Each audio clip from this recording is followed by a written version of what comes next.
selalu berusaha menyimpan sesuatu yang bisa membawa manfaat, baik untuk dirinya, untuk anak cucunya, maupun untuk keluarganya, untuk masa kini dan masa depannya. Kadang simpanan itu berbentuk uang, kadang berupa tanah, lain saat berbentuk pabrik, dan lain sebagainya. Sementara masa depan yang paling pasti adalah akhirat. Jika untuk masa depan dunia kita rela memeras keringat, membanting tulang, pergi pagi dan pulang petang, menyimpan uang, menyimpan tanah, menyimpan pabrik, pernahkah kita merenung jika satu saat kiamat datang, kita dibangkitkan dari kubur masing-masing, berdiri di padang mahsyar untuk mempertanggungjawabkan seluruh kegiatan hidup kita di dunia ini, lalu kita akan menuju ke alam akhirat. Sudahkah kita mempunyai simpanan untuk akhirat kita? Pada pertemuan kali ini saya ingin menyampaikan sebuah hadis di mana Rasulullah sallallahu alaihi wasallam bersabda, "Arba'un min kanzil jannah." Simpanan sorga ada 4 macam. Yang pertama, ikhfa'us sadaqah, menyembunyikan sedekah. Saudara-saudara kaum muslimin, sebagaimana yang kita maklum bahwa Allah Subhanahu wa taala melebihkan sebagian rezeki dari kita terhadap yang lain. Ada yang kaya, ada yang setengah kaya, ada yang miskin, ada yang setengah miskin, dan selanjutnya. Ada yang gajinya kecil tapi penghasilannya gede. Ada yang penghasilannya gede tapi nggak punya gaji. Ada juga yang memang gajinya gede dan penghasilannya gede. Kelebihan rezeki merupakan sunnatullah dan tidak harus membuat kita merasa lebih dari yang lain. Bahkan sebaliknya, kelebihan itu harus membuat kita ringan tangan untuk menolong mereka yang memang memerlukan pertolongan. Kalau saudara diberikan ilmu, maka pertanyaan akhirat cuma satu: ilmumu kau amalkan untuk apa? Kalau saudara diberikan umur yang panjang, pengadilan akhirat juga bertanya satu: umurmu kau habiskan di mana?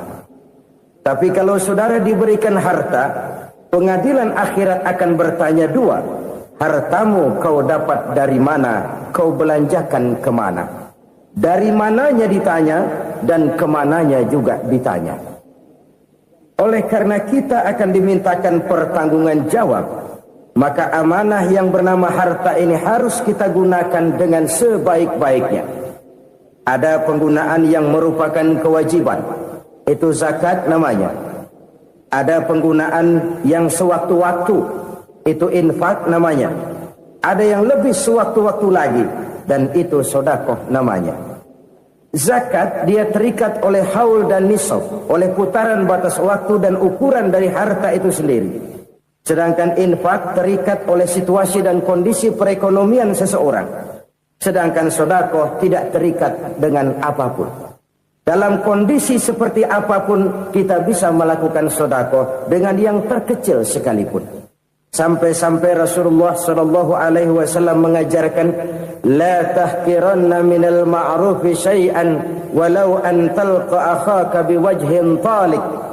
Atau ada hadis, tabassumuka fi wajhi akhika laka shadaqah. Senyumanmu kepada temanmu adalah sedekah. Jadi untuk melakukan sedekah tidak harus dalam berbentuk uang. Dengan ilmu kita bisa sedekah, dengan tenaga kita bisa bersedekah, dengan pikiran kita bisa bersedekah, bahkan senyum kepada teman itu pun sedekah. Jadi kalau sedekah dengan uang memang belum punya uang, nyengir aja banyakin. Itu asal pada tempatnya, jangan lalu ketemu tiang listrik cengengesan. Tentu tidak pada tempatnya dan tidak wajar. Nah, sedekah yang paling dicintai Allah adalah sedekah yang disembunyikan. Artinya, jauh dari sifat riya. Kan kadang-kadang ada orang sedekah itu disebutkan namanya. Apa tidak bagus? Kalau memang niatnya ikhlas, ya bagus-bagus saja. Untuk memberikan sugesti kepada yang lain. Si Fulan bin Fulan nyumbang sekian, diumumkan. Boleh kalau niatnya untuk memberikan rangsangan kepada yang lain supaya dia menyumbang lebih besar dari orang tadi. Tapi kalau itu mendatangkan riya, maka sedekah yang paling dicintai Allah adalah sedekah yang disembunyikan. Tangan kiri saja tidak tahu apa yang diberikan oleh tangan kanan. Sedekah yang dilakukan dengan ikhlas akan merupakan perbendaharaan surga, tersembunyi dari pandangan orang lain, tidak seorang pun tahu. Karena memang sikap yang baik adalah melupakan kebaikan dan mengingat kesalahan. Itu salah satu ciri orang bahagia. Orang yang selalu mengingat kesalahannya dan berusaha melupakan segala kebaikannya. Kalau dia akan ada kebaikan, dia tidak bisa ikut, dia merasa rugi karena dia merasa belum pernah berbuat baik. Tapi kalau akan melakukan kesalahan baru, dia ingat kesalahan yang sudah-sudah, sehingga terhalang baginya untuk melakukan satu kesalahan baru. Demikianlah saudara-saudara, bahwa Allah melebihkan rizki sebagian kita dari yang lain, agar terjadi tolong-menolong dalam kehidupan ini. Jadi kesenjangan yang nature, kesenjangan yang alami, itu sunnatullah. Ada yang kaya, ada yang miskin, ada yang kelas menengah. Nah, kenapa lalu sekarang kita berusaha mengentaskan kemiskinan? Oleh karena adanya kesenjangan struktural. Kalau yang kaya bisa semakin kaya, kenapa yang miskin tidak bisa naik jadi ikut sedikit kaya? Sebab pada dasarnya Islam adalah agama yang sejak turunnya sudah berupaya memerangi kemiskinan. Bahkan dikatakan kemiskinan itu mendekatkan kepada kekufuran. Orang kalau miskin udah dekat banget sama kafir. Gampang menjadi kafir. Berapa banyak saudara-saudara kita yang oleh karena soal perut, oleh karena soal materi, terpaksa meninggalkan dan menanggalkan akidahnya. Menjual petunjuk yang diberikan Allah dengan kesenangan dunia yang cuma sebentar ini. Na'udzubillah, thumma na'udzubillah. Jadi makin kita sembunyikan satu sedekah, semakin banyak perbendaharaan kita di surga. Sedekah yang paling dicintai Allah adalah sedekah yang disembunyikan. Malahan ada seorang sufi, dia punya kebiasaan kalau pergi sholat Jumat dia bawa uang, itu uang dia taruh di bawah tikar masjid. Dia niat sedekah kepada siapa saja yang nemuin itu duit. Maksudnya apa? Supaya yang nemuin nggak tahu siapa yang punya duit. Demikian dia saking ingin menyembunyikan sedekahnya. Karena sifat riya itu bisa memakan amal kita sendiri. Riya itu termasuk menyebut-nyebut kebaikan kita. Orang yang suka nepuk dada, sedikit-sedikit ngitungnya kalau nggak gua. Tuh kalau nggak gua tuh yang belah situ, kalau nggak gua. Iya kalau nggak lu kenapa emang? Orang yang suka menepuk jasad, tuh biasanya memang begitu saudara-saudara. Kalau perang lagi berkecamuk, orang nggak sempat ngaku jadi pahlawan. Tapi begitu perang selesai, yang kagak kenal bedil ngaku pahlawan, mas. Itu sesuatu yang biasa. Oleh karenanya, orang-orang yang ikhlas dalam bersedekah, disembunyikannya sedekah itu, Allah cinta betul. Malahan ada hadis memberikan jaminan, inna sedaqatal mar'il muslimi tazidu fil umri wa tadfa'u mitatas su'i. Sesungguhnya sedekahnya seorang mukmin tazidu fil umri, bisa menambah umur panjang. Wa tadfa'u mitatas su'i, dan menyelamatkan manusia dari mati secara su'ul khatimah. Jadi siapa yang kepengen panjang umur, banyaklah sedekah. Yang bosan hidup, pelit terus. Sedekah menambah panjang umur dan menyelamatkan manusia dari mati secara su'ul khatimah. Pak, katanya umur itu nggak bisa ditambah, nggak bisa dikurangin. Kapan? Kalau ajal sudah datang. Fa idza jaa ajaluhum la yastakhiruna sa'atan wa la yastakdimun. Kalau ajal datang tidak bisa dimajukan, tidak bisa dimundurkan. Itu kalau ajal sudah datang. Tidak bisa lagi umur ditambah dikurangi, sudah datang. Tapi kalau belum datang, itu kan haknya Allah. Mau ditambah, mau dikurangi, hak prerogatif Allah. Sebagai pencipta manusia, Allah maha kuasa dan maha mampu. Sedekah ini menambah panjang umur dan menyelamatkan manusia dari mati secara su'ul khatimah. Itu orang mati kan sama ya, kondisinya mati, nggak nafas. Tapi hakikat mati kan lain-lain. Ada yang mati itu husnul khatimah, baik akhirnya. Misalnya lagi ngaji mati, lagi sholat mati, lagi sedekah mati. Ini yang dinamakan dengan husnul khatimah, baik di akhirnya. Sebaliknya ada yang su'ul khatimah, jelek di akhirnya. Ini yang jadi catatan akhir.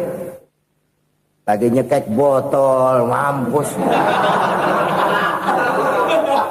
Lagi banting kartu, modar. Su'ul khatimah, jelek pada akhirnya. Sedekah menyelamatkan manusia dari mati secara su'ul khatimah. Dan kita semua kepengen mendapat husnul khatimah, jauh dari su'ul khatimah. Oleh sebab itu yang bisa menyelamatkan kita dari penyakit itu antara lain adalah sedekah yang disembunyikan.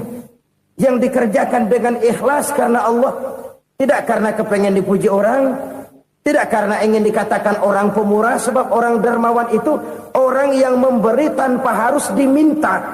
Kalau masih harus diminta, ya belum dermawan namanya. Masih harus diminta. Kalau nggak diminta ya tulus. Lolos, polos. Saudara-saudara kaum muslimin rahimakumullah. Harta adalah amanat dan akan kita pertanggungjawabkan. Allah melebihkan rizki sebagian kita dari yang lain agar kita saling tolong menolong, bantu membantu. Nabi janjikan siapa yang meringankan beban saudaranya muslim di dunia, Allah akan meringankan bebannya di akhirat nanti. Sebuah jaminan dari baginda Nabi. Si orang yang kita bantu barangkali tidak bisa membalas, Allah yang akan membalas lewat jalan lain yang tidak pernah kita sangka-sangka. Ada orang tanya, Pak, ini ada orang nyumbang masjid sambil marah-marah, bagaimana? Saya bilang sumbangannya aja ambil, marahnya jangan. Marahnya jangan diambil, itu urusan dia. Saudara-saudara kaum muslimin rahimakumullah. Umat Islam ini kan umat yang punya potensi besar. Kadang kita merenung, kenapa kadang-kadang pembangunan masjid kok lambat sekali? Kalau hotel hari ini peletakan pertama, bulan depan peresmian. Supermarket hari ini peletakan batu pertama, minggu depan peresmian. Tapi kalau sudah yang namanya masjid, kadang-kadang peletakan batu pertama sekaligus jadi batu terakhir. 3 tahun, 4 tahun, campur nebar jalak di jalanan, duit dijaring kayak ikan sepat. Apa tidak ada orang Islam yang kaya? Banyak. Apa tidak ada pengusaha muslim yang jadi konglomerat? Ada. Lalu yang belum banyak itu yang komit terhadap nilai-nilai agamanya. Akhirnya kita jatuh jadi umat yang lemah. Belum ada pengusaha konglomerat muslim buka pabrik super mie cap beduk misalnya umpamanya atau pabrik kecap cap sorban supaya identitas keislamannya sedikit kelihatan. Kita jatuh jadi umat yang lemah karena potensi tidak terinventarisir dengan baik. Kita ini ibarat kompor yang cuma matengin nasi orang lain. Potensi kita dimanfaatkan oleh orang lain. Ukhuwah Islamiyah kita baru terbatas kepada silaturahmi. Ukhuwah di bidang ekonomi kita lemah. Ukhuwah di bidang kebudayaan kita lemah. Apalagi ukhuwah di bidang politik kita lebih rapuh lagi. Padahal ukhuwah itu adalah totalitas kehidupan manusia. Menyangkut ipolek sosbud. Memerlukan nilai-nilai ukhuwah. Jadi oleh karena itu mari kita menyadari. Di dalam harta kita, walaupun kita yang cari, pergi pagi, pulang sore, peras keringat, banting tulang, di sana ada harta anak yatim. Di sana ada hak masjid. Di sana ada hak pesantren, di sana ada hak jihad. Berbahagialah seseorang apabila dia oleh Allah dijadikan keran. Keran itu menyimpan air, tapi tidak untuk dirinya, tapi disalurkannya kepada mereka yang memang memerlukannya. Saudara-saudara kaum muslimin rahimakumullah, ini yang pertama. Jadi perbendaharaan surga adalah menyembunyikan sedekah. Orang lain nggak tahu, kita pun nggak pernah ngitung-ngitung. Kita anggap lewat begitu saja, padahal itu deposit akhirat. Satu. Yang kedua, perbendaharaan surga itu apa? Wa kitmanul musibah, menyembunyikan kesulitan. Kadang orang takut menghadapi kesulitan, tapi makin kita merenung, hidup ini kan sebenarnya urusan. Takut sama urusan, ya jangan hidup. Tandanya orang hidup itu kalau punya urusan. Urusan melupakan problem. Problem sering menimbulkan kesulitan.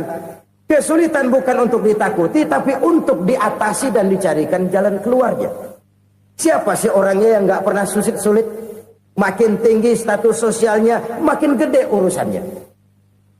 Makin tinggi kualitas imannya, makin berat tingkat kesulitannya. Cuma memang yang namanya enak itu seperti pelangi. Biang lala itu nggak pernah di atas kepala kita, di atas kepala orang melulu. Lo sih enak lo, kata kita. Dia juga bilang yang enak kan lo. Pelangi itu nggak pernah di atas kepala kita. Kata tukang beca, aduh enak ya naik Mercy. Kata tukang beca, apa yang di dalam mobil Mercy? Aduh enak bener tukang beca, di jok ngeringkuk ngorok pulas bener. Saya kamar pakai AC, sejuk, tempat tidur sutra, empuk, alga, spring bed, kulak kulik, nggak bisa pulas kalau belum minum Valium, belum tidur. Enak bener tukang beca, di jok ngorok nggak tahu wetan kulon. Si tukang beca bilang yang di Mercy enak, yang di Mercy bilang tukang beca enak. Inilah enak, nggak pernah di atas kepala kita, di atas kepala orang lain melulu enak itu. Nah, saudara-saudara,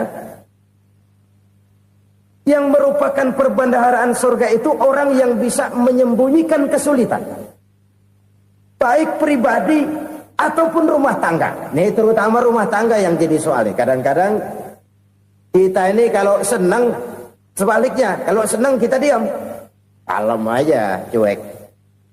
Banyak banget duit kita bawaan, diam aja udah. Malah ketemu orang takut. Tapi begitu susah, sekampung tahu. Padahal Nabi mengajarkan perbendaharaan surga itu menyembunyikan musibah, menyembunyikan kesulitan. Kalau enak, cerita sama orang-orang. Kalau nggak enak, rasain sendiri, tekan sendiri, atasin sendiri. Kita kan sebaliknya, tenang kita diam, asal lagi susah, paling tidak kita nyari teman buat cerita kesusahan. Siapa orangnya yang nggak pernah susah? Cuma soalnya bagaimana kita mengatasi kesusahan itu sendiri. Begitu juga misalnya kalau orang sudah berumah tangga, itu orang tuanya harus menjadi tempat dia cerita yang enak-enak saja. Yang nggak enak rasain berdua, selesaikan berdua, atasin berdua. Jangan dibalik. Asal senang diam, giliran susah saja. Maknya laporan. Terbalik. Bisa menjaga security informasi. Maka nama bayam keluar diam, malah seluitan. Enak amat lo makan daging ayam. Security informasi. Saudara-saudara kaum muslimin rahimakumullah. Ujian yang terberat itu yang pernah diberikan kepada para nabi, para rasul, para aulia, para ulama. Makin tinggi keimanan, makin berat bentuk kesulitan. Ayo saya kemukakan satu contoh saja. Ada seorang nabi yang kaya, nabi kaya, namanya Nabi Ayub. Iblis kalau orang begini kan keki, ibadahnya rajin, kaya. Nih yang kayak begini susah digodain. Kalau ibadahnya rajin, miskin, kali bisa disogok. Sini imannya mantap, ibadahnya rajin, kaya, nabi lagi. Tapi namanya iblis, nggak kurang akal. Laporan, Tuhan, kenapa Les? Ya ini bahasa saya, bahasa Qur'annya sih nggak gitu. Itu hambamu yang namanya Ayub, dia rajin ibadah cuma karena dikasih kaya aja. Coba kasih miskin dia, berhenti dia sembahyang. Ah, kamu bisa aja. Saya tahu Ayub itu hambaku yang ikhlas. Saya buktiin Tuhan, silahkan. Dibuktiin lah, iblis turun ke alam ini. Yang mula-mula dia lakukan, dia rusak sawah ladang Nabi Ayub. Dia binasakan binatang ternak Nabi Ayub. Sehingga dalam waktu singkat, jatuhlah Nabi Ayub dari orang paling kaya, jadi orang paling miskin. Beliau masih ibadah di mihrab dalam masjid. Datang iblis. Saudara Ayub, ya, lagi ngapain? Ibadah. Nyembah Allah, nyembah Allah. Oh, percuma. Kenapa? Tuhan yang ente sembah nih, dia udah bikin miskin ente. Sawah ladang ente hancur lebur, binatang ternak binasa. Sekarang ente jadi orang paling miskin. Ngapain nyembah Tuhan kayak begitu? Tekor. Udah berhenti dah ibadah, berhenti ibadah. Ini iblis sama Tuhan laporannya lain, yang dikerjakan kepada Nabi Ayub juga lain. Benar begitu iblis, kata Nabi Ayub. Iya, sawah ladang saya habis, buras. Binatang ternak saya binasa, binasa. Saya miskin, bangpak. Apa jawab Nabi Ayub? Bukan innalillahi, ya, ini hebat. Alhamdulillahillazi a'tani wa akhadha minni. Segala puji bagi Allah yang telah memberikan harta kepada saya dan sekarang mengambilnya lagi. Alhamdulillah. Allah yang ngasih, Allah yang ambil. Itu mah urusan Allah. Iblis cuman ibadah jalan terus, sujud lagi Nabi Ayub. Iblis seleher gondok banget. Dasar Nabi nggak mempan dia apa-apain. Miskin malah alhamdulillah. Allah yang ngasih, Allah yang ambil. Jadi kalau kita tidak komit, kita tidak terikat kepada kaya, miskin, senang, susah, apa yang bisa bikin kita susah? Jadikan kekayaan, kemiskinan, jadikan senang, susah sebagai anak buah yang bisa kita atur. Jangan kekayaan ngatur kita, jangan kemiskinan ngatur kita. Kita yang harus mengatur mereka. Senang, susah, kaya, miskin, bahagia, sengsara, jadikan itu anak buah yang bisa kita atur. Kalau sekarang kita kaya, lain saat boleh jadi kita miskin, semiskin-miskinnya. Allah yang ngasih, Allah yang ambil. Tenaga mana yang bisa menghalangi? Ibadah jalan terus. Iblis makin gondok. Dasar Nabi loh. Akhirnya apa? Nabi Ayub dikerjain, diberikan penyakit. Demikian fatal penyakitnya. Bayangin, udah miskin sakit. Masya Allah. Miskin sakit. Sakitnya nggak lama, kira-kira 16 tahun. Istrinya 3, 2 mental minta ceraiin. Ngerawatin laki bengek begini. Senang belum tentu, susah udah pasti nih. Cerai aja, cerai lah. Cerai. Tinggal satu Siti Rahmah yang setia menemani beliau. Sesetia-setianya hati perempuan. Satu saat Siti Rahmah bilang, "Bang, iya, abang kan Nabi, Bang. Lalu, namanya Nabi kan doanya jarang meleset, Bang. Maksud kamu minta kenapa sih sama Tuhan biar abang sembuh baik dah, Bang?" Siti Rahmah, iya. Saya sakit berapa tahun sih dah? 16 tahun, Bang. Sebelum ini saya sehat berapa tahun? Ya kira-kira 60 tahun, Bang. Nah, coba ente banding-bandingin, Rahmah. Saya dikasih sehat 60 tahun, dikasih sakit 16 tahun. Sudah nggak sabar mau doa kepada Allah minta sembuh. Saya malu kepada Allah. Diuji dengan yang luar biasa seperti ini, tidak mengganggu stabilitas kehambaannya. Dia tetap menghamba kepada Allah Subhanahu wa ta'ala. Saudara-saudara kaum muslimin rahimakumullah. Kunci menghadapi kesulitan itu apa? Allah jelaskan dalam satu ayat, wa basyiris sabirin alladzina iza asabathum musibah qalu inna lillahi wa inna ilaihi raji'un. Gembirakan orang-orang yang sabar Siapa mereka itu? Yang apabila mendapat musibah mereka kembali kepada keyakinan dasar, segalanya dari Allah dan segalanya akan kembali kepada Allah. Ini konsepsi dasar dari sikap muslim dalam menghadapi berbagai kesulitan. Segalanya dari Allah, segalanya akan kembali kepada Allah. Kalau ini sudah kondisi dasarnya, maka kita akan lapang menghadapi kenyataan bagaimanapun pahitnya. Apakah itu namanya miskin, apakah itu namanya sakit, bahkan maut sekalipun. Maut sekalipun. Segalanya dari Allah, segalanya akan kembali kepada Allah. Ini sikap hidup, bukan sekedar ucapan. Kita kadang-kadang menjadikannya sebagai ucapan. Mulutnya sehingga berhenti, innalillahi wa inna ilaihi rajiun, tapi nangisnya terus gerung-gerungan. Bukan itu, ini kesadaran moral. Kalau segalanya dari Allah, segalanya kembali kepada Allah, kan sebenarnya cuma nunggu giliran. Hari ini saya nyembayangin dia, entah hari apa saya disembayangin orang. Hari ini saya antar dia ke kubur, entah hari apa orang nganterin saya ke kubur. Hari ini saya tahlilkan dia, entah nanti kapan orang tahlilkan saya. Segalanya dari Allah, segalanya akan kembali juga kepada Allah. Oleh sebab itu saudara-saudara, kesulitan bukan untuk ditakuti.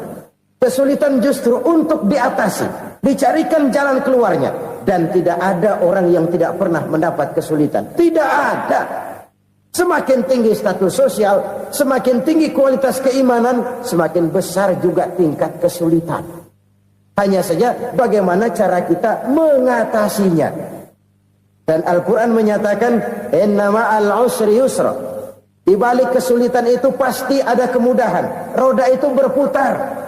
Karena itu Rasulullah sallallahu alaihi wasallam mengingatkan kepada kita, ta'arraf ilallahi fir raha ya'rifka fis syiddah. Ingatlah kepada Allah di waktu kamu senang, supaya Allah ingat kepada kamu di waktu kamu susah. Kalau waktu senang kita ingat kepada Allah, kita susah, Allah tidak akan meninggalkan kita. Tapi kalau waktu senang kita jauh dari Allah, sujud tidak sempat, dengan masjid jauh, ketika senang kita lupakan Allah. Nanti begitu kita susah, Allah lupakan kita. Dan itu menyakitkan. Oleh karena itu orang-orang tua kita dulu bilang, kalau lagi sehat ingat-ingat lu bakal sakit nanti. Kalau lagi kaya ingat-ingat satu saat kita bakal jatuh miskin. Bahkan kalau lagi muda ingat-ingat kita bakal tua. Dan yang terpenting, kalau lagi hidup ingat-ingat kita bakal mati. Saudara-saudara kaum muslimin rahimakumullah. Jadi yang kedua yang merupakan perbendaharaan surga, menyembunyikan musibah. Saudara-saudara kaum muslimin rahimakumullah. Hal ketiga yang merupakan perbendaharaan surga adalah wasilatur rahmi. Orang yang suka bersilaturahmi. Sebagaimana yang kita maklum bahwa manusia adalah makhluk yang disebut zon politika. Makhluk sosial yang tidak mungkin hidup sendiri-sendiri. Betapa dan siapapun kita memerlukan orang lain. Bodoh betul manusia kalau tinggal di tengah masyarakat tapi tidak mau bermasyarakat. Merasa hebat sendiri, pinter sendiri, gagah sendiri, kaya sendiri. Mungkin kalau mati juga ngubur sendiri. Jangankan kita di sini. Di sorga saja Nabi Adam waktu sendirian bengong melulu, mondar mandir. Allah tegur dam sepi dam. Jadi ini kalau bahasa saya, iya Tuhan sepi ini nggak ada coret-coretan pisan ini. Diciptakan Siti Hawa baru anteng Nabi Adam. Itu di sorga. Cobalah. Umpamanya saudara tinggal di Jakarta nih. Kayak bener. Apaan aja di Jakarta punya saudara dah. Jembatan Semanggi ambil. Monas, Buntel bawa pulang. Hotel-hotel ambil semua. Cuman tinggal di Jakarta sendirian. Apa enaknya? Betapa dan siapapun kita perlu orang lain. Tidak ada seorang pun yang bisa memenuhi kebutuhan hidupnya secara sendiri-sendiri. Nah, Islam telah menyelamatkan manusia dari ras diskriminasi. Mengikat manusia dengan persaudaraan yang berlandaskan kepada akidah. Karena itu dianjurkan bersilaturahmi. Bahkan Nabi menyatakan, man arada ayyubsata lahu fi rizqihi wa yunsa'a fi atharihi falyasil rahimah. Siapa yang kepengen diluaskan rezekinya dan dipanjangkan usianya, banyaklah ia bersilaturahmi. Siapa yang kepengen dimudahkan rezekinya, hendaknya ia banyak bersilaturahmi. Kalau banyak teman, kesulitan kan paling tidak ada tempat cerita. Udah susah, sendirian kita pikirin diri, nggak ada tempat tukar pikiran. Cepet banget sama bengek. Dilawan sendiri. Nah, secara makro kita bisa berkata, tidak mungkin ada kemenangan kalau tidak ada kekuatan. Tidak ada kekuatan kalau tidak ada kesatuan dan persatuan. Tidak mungkin ada kesatuan dan persatuan tanpa semangat silaturahmi. Kalau umat Islam mau menang, dia harus kuat. Kalau umat Islam mau kuat, dia harus bersatu. Kalau umat Islam mau bersatu, dia harus membudayakan silaturahmi ini. Bahkan sampai-sampai kata Nabi, kalau bisa cari nilai tambah. Apa? Silman qata'ak. Bersilaturahmilah kau kepada orang yang marah denganmu. Masya Allah, indahnya ajaran agama kita. Orang yang marah pun kepada kita, kata Nabi, kalau bisa bersilaturahmilah kepadanya. Kepada orang yang marah itu. Di situ nilai tambah. Cuman jujur nih hadis, ngucapinnya gampang, ngamalinnya yang berat banget. Orang marah sama kita, kita disuruh silaturahmi, ada apa malu? Lu marah, ada gue marahan lagi. Gue pikirin. Saudara-saudara kaum muslimin rahimakumullah. Tapi ini yang diajarkan, bahkan ini yang dicontohkan oleh baginda Rasul. Bagaimana begitu mudah? Misalnya satu saat Abu Jahal ini ngatur strategi bagaimana bikin Muhammad celaka. Dia gali lubang di depan tempat tidurnya. Dia tutupin daun korma. Terus dia panggil seseorang, ke sini. Kasih tahu Muhammad, pamannya sakit keras, minta ditengokin. Berangkat orang ini ke sana. Muhammad, labbaik. Pamanmu sakit keras, dia minta ditengokin. Baik, saya akan datang menjenguk beliau. Berangkatlah Nabi ke rumah Abu Jahal tanpa prasangka apapun. Abu Jahal udah pasang setil, selimut 3 rangkap setengah dipakai, persis kayak orang meriang. Tapi sembari ngintip dari balik selimut, begitu Muhammad buka pintu, nah masuk perangkap nih. Muhammad jalan menuju tempat pembaringan. Makin lama makin dekat, makin lama makin dekat, makin dekat ke lubang yang dipasang oleh Abu Jahal itu. Dalam hati Abu Jahal, terus dah jatuh, mampus dah lu ini. Mampus lu hari ini nih. Apa yang terjadi? Malaikat Jibril datang. Muhammad, pamanmu cuma pura-pura sakit. Di depan tempat tidurnya ada lubang perangkap supaya kamu jatuh ke situ. Sudah, kamu pulang. Balik kanan Nabi. Sudah hampir jatuh ke lubang, balik kanan, pulang. Bayangin kecewanya Abu Jahal.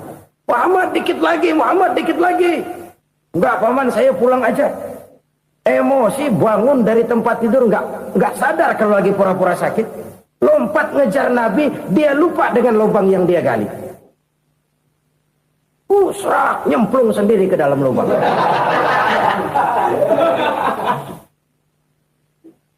Nabi terus berlalu. Ini terjadi keanehan. Jatuh ke lubang yang dia gali itu sebenarnya nggak terlalu dalam ya, antara 3-4 meteran lah.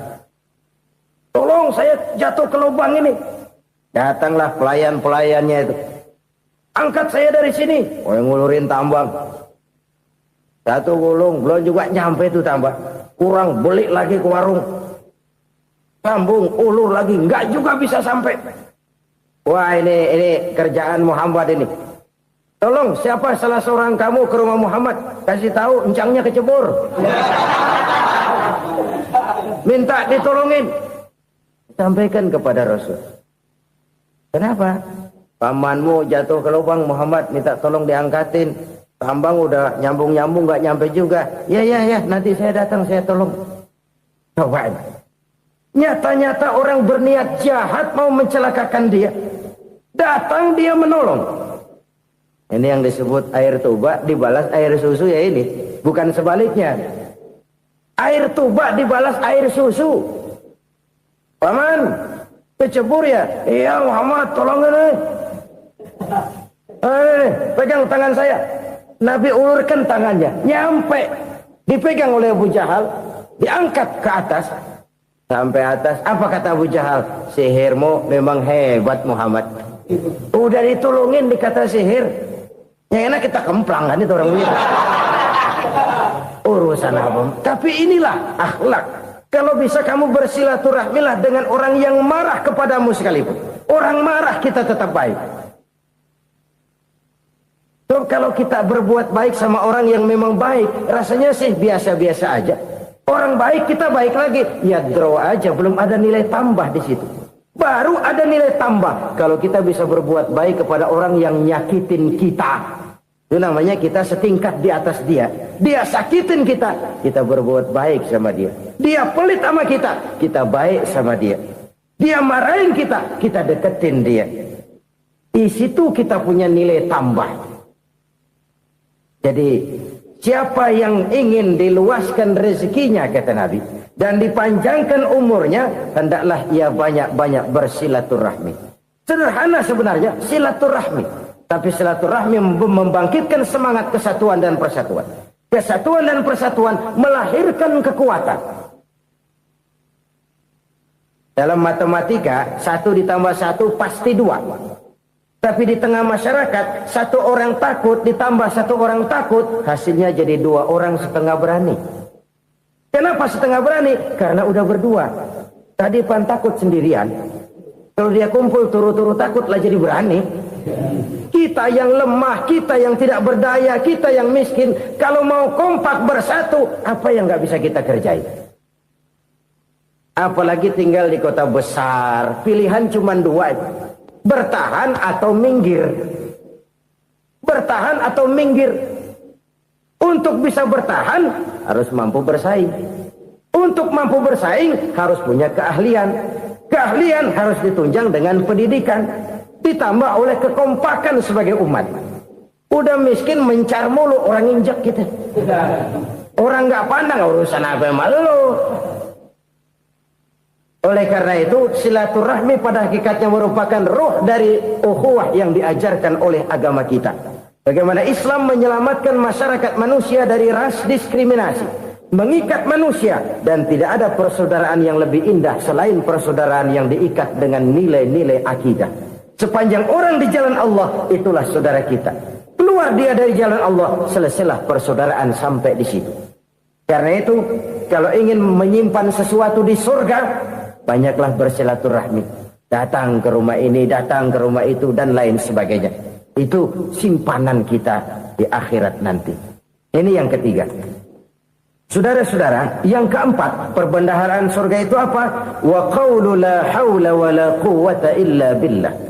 Ucapan la hawla wa la quwwata illa billah. Ibadah kan ada yang berat, modalnya besar. Bangun masjid berat, modalnya besar. Bangun rumah sakit berat, modalnya besar. Ada ibadah yang berat, tapi modalnya ringan. Misalnya puasa. Puasa itu berat, mengendalikan nafsu. Kalau sekedar nggak makan, nggak minum sih enteng. Mengendalikan nafsu. Itu jihad terbesar. Tapi kan modalnya ringan, cuma niat saja. Ini ibadah berat, modalnya ringan. Ada ibadah yang ringan, modalnya juga enteng. Seperti termasuk ucapan la haula wa la quwwata illa billah. Tanpa sadar, la haula wa la quwwata illa billah. Nyelengin tuh di surga. Nyelengin, kita nggak terasa. Nyelengin simpenan akhirat. La haula wa la quwwata illa billah. Nyimpan lagi. Kaget, la haula wa la quwwata illa billah, nyimpan lagi, banyak simpanan. Walaupun sebenarnya yang dimaksud di sini adalah kesadaran batin bahwa tidak ada daya dan kekuatan kecuali Allah. Itu intinya. Kita memulai pekerjaan disunahkan baca bismillah, kan begitu. Apa itu? Kesadaran moral Bahwa ini saya bisa kerjakan. Saya kerjakan ini dengan menyebut nama Allah. Kenapa? Kalau Allah tidak memberikan daya dan kekuatan, mana mampu saya kerjakan ini. Maka saya kerjakan ini dengan menyebut nama Allah. Bismillah. Kesadaran moral. Manusia hanya wajib berusaha, tapi nggak pernah wajib berhasil. Banyak hal-hal yang kalau kita renungkan secara rasio nggak mungkin. Tapi jadi kenyataan. La haula wa la quwata illa billah. Tidak ada daya dan kekuatan kecuali bagi Allah semata-mata. Kesadaran moral akan kelemahan dan keterbatasan makhluk bernama manusia. Kadang kita kagum dengan otak, tapi kita sering lupa sama yang bikin otak. Padahal bagaimanapun hebatnya otak, yang bikin otak pasti lebih hebat dari otak. Nggak percaya, silahkan otak-otakan.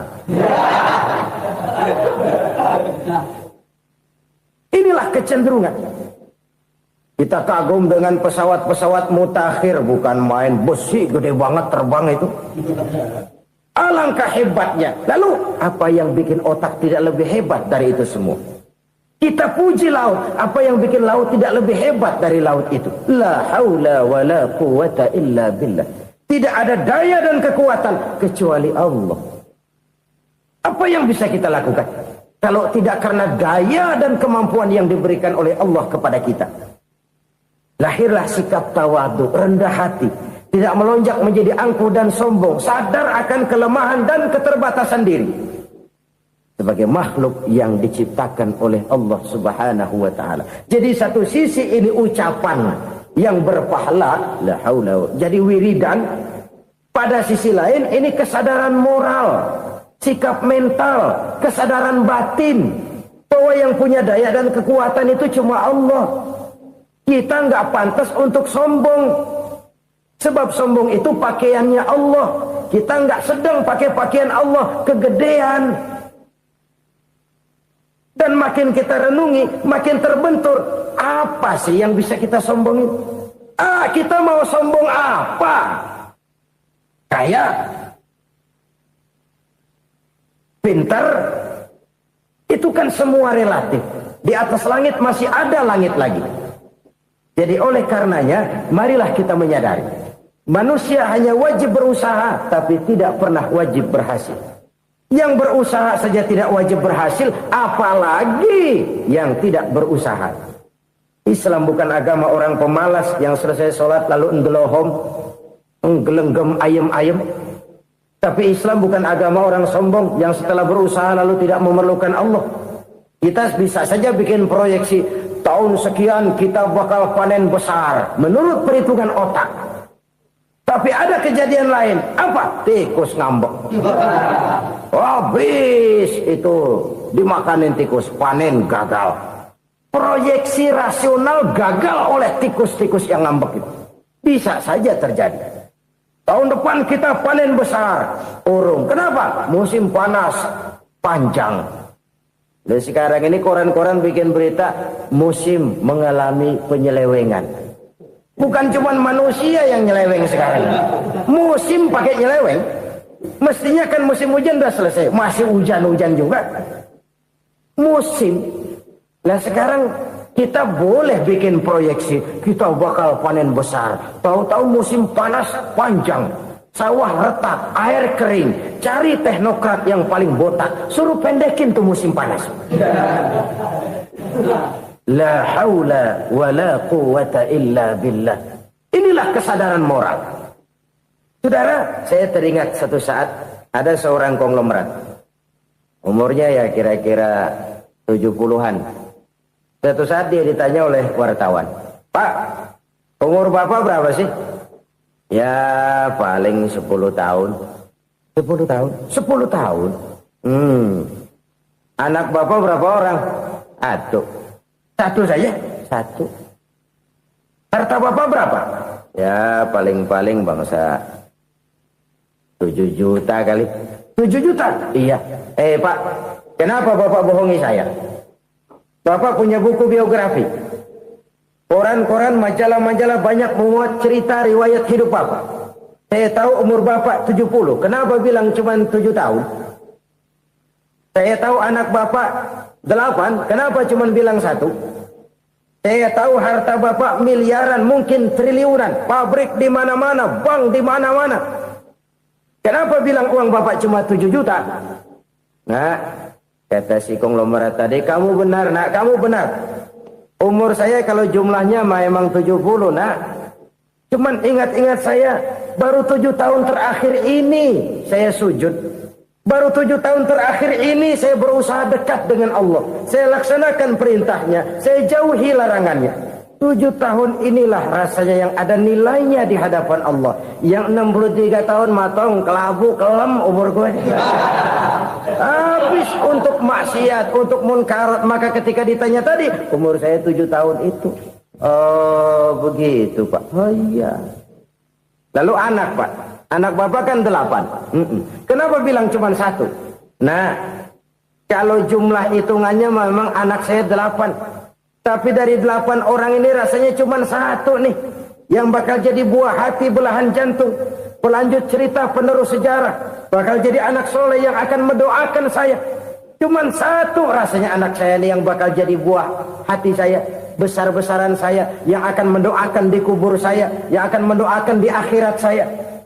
Yang 7 orang mana? Masya Allah, yang 1 tenggeng, yang 1 nyekek botol mulu, yang 1 nggak karu-karuan. Makanya saya bilang 1 anak saya yang akan bisa mendoakan saya. Oh begitu Pak. Iya. Nah harta Pak, harta bapak kan triliunan. Pabrik bapak di mana-mana. Uang bapak hampir di tiap bank-bank besar. Kenapa bilang cuma 7 juta? Betul kau nak. Harta saya kalau jumlahnya memang miliaran, triliunan mungkin. Tapi yang saya ingat baru 7 juta tuh yang saya belanjakan di jalan Allah. Saya nyumbang masjid, saya santuni yatim piatu, saya bantu pembangunan pesantren, saya bantu pembangunan rumah sakit Islam. Itu yang akan saya bawa pulang ke akhirat, yang 7 juta itu. Yang triliunan itu nanti akan diperebutkan oleh anak-anak saya sebagai waris saya. Jadi harta saya 7 juta itu yang bakal nemenin saya di akhirat, yang akan saya bawa pulang jadi teman saya. Saudara-saudara kaum muslimin, jangan-jangan orang tua itu adalah kita-kita ini. Jangan-jangan kita-kita ini adalah orang tua itu. Jangan-jangan itu potret dari diri kita masing-masing. Dari sekian umur yang diberikan Allah, berapa tahun yang ada nilainya di hadapan Allah. Dari sekian anak-anak yang merupakan amanah, berapa yang akan mendoakan kita sebagai orang tuanya menjadi anak soleh. Dari sekian banyak harta yang diberikan Allah, berapa yang akan kita bawa pulang menghadapnya nanti, yang kita belanjakan di jalan Allah. Ini sebuah potret kehidupan. Karena itu kita kembali kepada la haula wa la quwata illa billah. Kita wajib berusaha, kita wajib berikhtiar. Selebihnya, segala daya dan kekuatan hanya milik Allah saja semata-mata. Satu kesadaran batin dari setiap pribadi muslim. Setelah ia berusaha dan berikhtiar, ia menyerahkannya kepada Allah Subhanahu wa ta'ala. Jadi, satu sisi ini merupakan wiridan ucapan yang mengandung pahala. Pada sisi lain, ini merupakan sikap batin dari seorang muslim di dalam ia menghadapi realitas kehidupan ini. Saudara-saudara kaum muslimin, rahimakumullah. Kalau ini kita jadikan satu basis kehidupan, maka ini akan menyelamatkan manusia dari kemungkinan tergelincir menjadi orang yang lupa diri dan lupa darat. Sebab itu Imamul Ghazali berpesan, jadidis safinah fa innal bahra amiq, wa khuziz zad fa inna safara ba'id, wa khaffifil hamla fa innal hamla syadid. Perbarui selalu kapalmu karena lautan sangat dalam. Bawa bekal yang banyak karena perjalanan ini sangat jauh. Ringankan beban karena kebanyakan beban akan menyakitkan. Alangkah indah kalimat ini, alangkah dalam makna yang terkandung di sana. Perbarui selalu kapalmu karena lautan sangat dalam. Apa artinya ini? Jaga mentalmu baik-baik. Pelihara imanmu baik-baik karena hidup penuh cobaan seperti lautan. Kita kalau berlayar di lautan kan kadang-kadang tenang, angin bertiup sepoi-sepoi basah. Jika malam datang bintang gemintang bertabur menghias cakrawala. Rembulan memantulkan sinarnya dengan indah. Dalam keadaan begitu berlayar enak. Tapi lain saat ombak menggunung, halilintar menyambar, angin topan bertiup. Berapa banyak sudah saudara-saudara kita yang tenggelam di lautan dunia tanpa sadar bahwa dia belum sampai kepada pantai yang akan dituju. Berapa banyak sudah saudara-saudara kita yang tenggelam di lautan dunia ini tanpa sempat bangkit lagi. Dia menyangka sudah sampai kepada tujuannya. Hati-hati kapal jangan sampai bocor karena lautan sangat dalam. Iman ini jaga baik-baik karena hidup penuh dengan ujian. Wa khuzizat fa inna safara ba'id. Bawa bekal yang banyak karena perjalanan sangat jauh. Saudara mau ke Bandung, bawa duit. Saudara mau ke Surabaya, banyakkan lagi duitnya. Saudara mau ke Mekah, gepokan, iketan tuh duit nggak lembaran lagi. Makin jauh perjalanan, makin banyak bekal yang harus kita bawa. Kalau saudara dari Jakarta mau ke Surabaya, kagak bawa duit berangkat juga, itu sih bukan berani namanya, nekat. Sampai Surabaya belum tentu, sengsara di jalan udah pasti. Kenapa? Nggak bawa bekal berangkat. Sama juga kita nih, misalnya belum sempat sembahyang, mati. Waduh, berani banget orang. Belum punya bekal, mati. Sengsara di jalan. Atau bekal tidak cukup. Dari Jakarta saudara mau ke Surabaya, bawa duit 500 perak. Paling jauh Cikampek nyampenya itu. Paling jauh itu. Antara jauhnya perjalanan dengan bekal yang saudara bawa tidak seimbang. Hidup ini perjalanan panjang. A walking tour. Dimulai dari alam arwah. Sebelum jasad diciptakan, roh diciptakan lebih dulu. Dari situ pindah ke alam rahim. Dari alam rahim pindah ke alam dunia. Dari alam dunia pindah ke alam barzah. Baru menuju akhirat. Satu perjalanan panjang. Kalau bekal tidak bawa, sengsara di jalan. Bawa bekal yang banyak karena perjalanan ini sangat jauh. Wa khaffifil hamla, ringankan beban karena beban itu cuma akan menyulitkan. Kalau bekal itu sih keperluan, tapi beban nggak kita perluin, cuma ngeberat-beratin. Apa ini beban? Dosa. Kecurangan, kebatilan, kezoliman, ketidakadilan, kesewenang-wenangan. Itu akan jadi beban kita di akhirat. Alangkah celakanya, perjalanan panjang, bekal tidak bawa, beban kelewat banyak. Alamat sengsara di jalan. Pahala tidak ada, dosa berlipat ganda. Na'udzubillah, summa na'udzubillah. Kalau kita rangkum nasihat Al-Ghazali dengan kisah si konglomerat tadi, kita akan mengambil kesimpulan. Pertama, bekal terbaik dalam menghadapi gejolak kehidupan ini tidak lain adalah iman. Yang kedua, pahala dan dosa. Dua hal kontroversial. Pahala adalah bekal, dosa adalah beban. Tapi kita sekarang kan tidak begitu terangsang kepada yang abstrak. Orang berlomba mencari yang konkret-konkret saja. Yang real. Kalau memang dosa, benjol dong. Kira-kira begitu. Kira-kira begitu. Persis orang Yahudi dulu. Orang Yahudi itu kan pernah minta kepada Nabi Musa. Ya Musa, lan nu'mina laka hatta narallaha jahrah. Musa, kami nggak bakal mau beriman kepada Allah kalau belum kami lihat Allah ada nongkrong di depan kami. Kalau memang Tuhan ada, taruh dong di depan kami.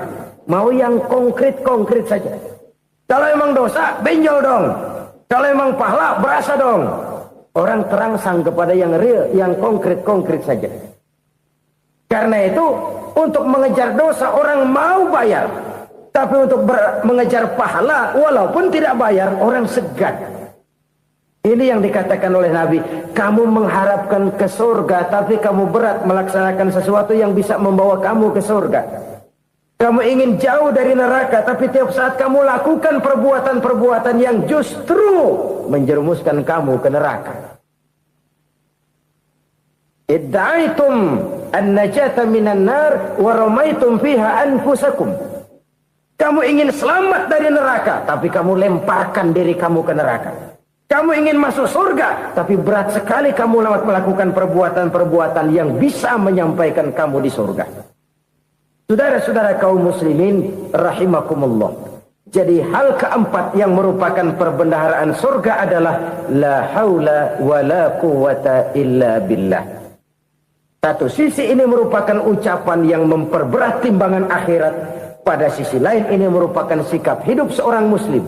Kesadaran batin yang sangat dalam bahwa tidak ada daya dan kekuatan kecuali Allah.